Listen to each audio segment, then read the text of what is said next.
Hey everyone, welcome to another video in how to be more productive and things like this. Let's go. You need to be thinking about managing your energy, not your time. The difference is you could be managing your time effectively, but in a task that's low priority and is not actually doing anything of any use. Instead, think about and focus on managing your energy, where you're placing that first as a priority, and let everything run from that.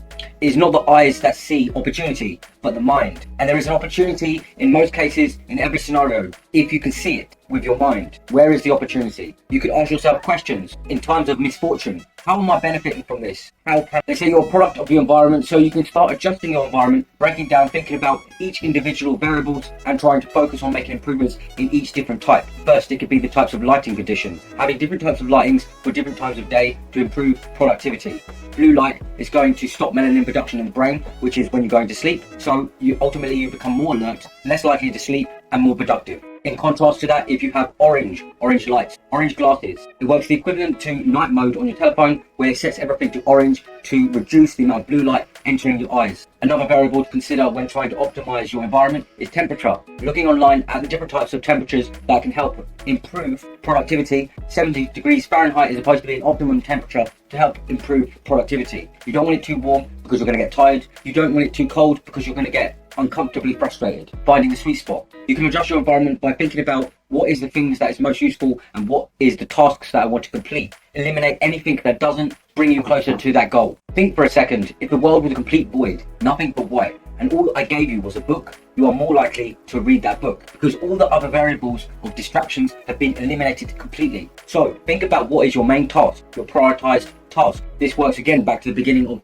prioritizing your energy. What is your goal? What is your energy? Where are you going to put that? And eliminate everything else that distracts you from reaching that goal. Similar to the phrase, if all you had was a hammer, everything looks like a nail. If all I gave you was a book, all you would do is read it. Think about a goal pyramid. Think about the long-term, bigger goals that you want to achieve, and then break it down into milestones and break them down into smaller milestones until you get systems, daily systems, and think about how you can measure each individual task throughout the day. If your goal is to read 50 books in a year, 25 books, then think about how much books am I going to need to complete in a month, in a week, in a day, in an hour. What is the optimum time of reading in a day? This is an extension of being a product of your environment and trying to accommodate to your environment, your circadian rhythm with time of day. Never underestimate the power of a checklist. Checklists help you release cognitive strain of trying to remember what you need to do, and when you actually go to do it, you don't really need to think about it because you've got pre-thought and a lot of good planning. But you need to still remember to prioritize those tasks, otherwise it becomes useless and you could end up with a checklist of useless tasks that amounts to nothing and it doesn't bring you closer to your ultimate goal. I've experienced this several times where I start putting in my checklist things like changing the bin and things like this. Ultimately, these are useless. These should not even be in the task list. These should be thrown away completely. Thinking about one goal. What is your one singular goal, your MIT, your most important task of the day? Get that done first, think about that and accomplish that, because ultimately this is going to be a lot more important than moving the bins, checking the emails and things like this. More than half of it is completely irrelevant. Time boxing is very important and it works alongside checklist. Checklist is a list of different objectives that you need to complete and try and get it done on time. Time boxing is delegating different amounts of time for each task, so it's easier for you to understand, measure and manage ultimately all the different tasks that you want to do throughout the day. Elon Musk and people like this, I hear, works at 5-minute segments. They're time boxed every 5 minutes. It could be 5 minutes for planning, 5 minutes traveling, For instance, how I would use this is I would have 5 minutes for writing out a checklist, 5 minutes to clean up and prep for X, Y, and Z, my MIT. It could be 30 minutes exercising, etc., etc. And then you can understand exactly how your day is going to look ahead of schedule, and then you can execute with less thought. In the mornings, you need to try and create something before you consume something. In the day and age where we have an abundance of internet and distractions, a lot more people are consuming information. They look online and try to learn more, or they just get distracted with other things. But this is ultimately destroying some of your willpower depletion, and over time you are not going to give yourself enough energy and time to commit to the creative things and actually get them done. So one way around that is to make sure that you don't check your phone in the morning and instead occupy yourself with doing something creative that is actually developing something.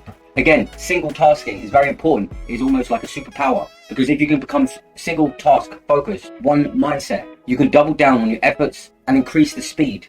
Start thinking about how you can make active and faster feedback loops. Is the feedback that comes back to you to say if you're doing a good job or if you're doing a bad job. You can do this with identities, where when you're exercising, it takes a while to see the results. But if you say to yourself that it reconfirms the identity that I am healthier, I am becoming healthier, This could be your feedback loop as a form of your identity, and it could help influence you to repeat the process. Pomodoro techniques. People lose their focus and other things like this in a very short period of time. So you can make smaller study breaks of 25 minutes with a 5-minute break in between. So you give yourself time to review subjects when you're learning cognitively difficult subjects. One quote is good is, you do not rise to your goals, hopes and dreams, but you fall to your levels of systems. It is all well saying that you've got this goal, you've got this hope and you've got this dream, but if you haven't broken down and understand the systems that's going to get you there, you will never actually arrive. Your goal becomes a dream. That's all I've got time for today. Take care people, see you later.